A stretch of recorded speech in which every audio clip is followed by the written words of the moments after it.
আলাইকুম ওয়া রাহমাতুল্লাহি ওয়া বারাকাতুহু। সম্মানিত দেশবাসী, আমি cancer specialist doctor SM Sarwar. বিশেষ করে আপনাদেরকে বলবো, আজকে ফুসফুসের সমস্যাগুলো মানুষের কাছে অহরহ হয়ে পড়ছে।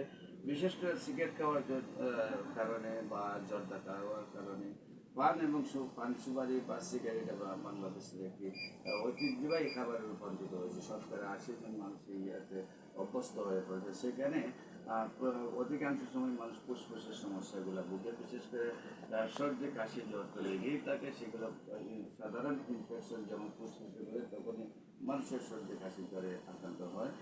ওয়েদারের কারণে কিছু জ্বরে আক্রান্ত হয়, কিন্তু অধিকাংশ সময় ফুসফুসের প্রবলেমের কারণে সর্দি কাশি জ্বরে ভোগেন। পাশাপাশি ফুসফুসে ইনফেকশন হয়, ফুসফুসে টিউমার হয়, ফুসফুসে এমন হয় যে ব্লক হয়ে যায়। এই যে সমস্যাগুলো, ইনফেকশনগুলো সরানোর জন্য বিশেষ করে এগুলার ডাক্তাররা যে কোনো সমস্যায় স্থায়ীভাবে সমাধানের জন্য যদি আপনারা যোগাযোগ করেন, বিশেষ করে আমি বলবো আপনার গণস্বাস্থ্য ভূমিতে আসবেন।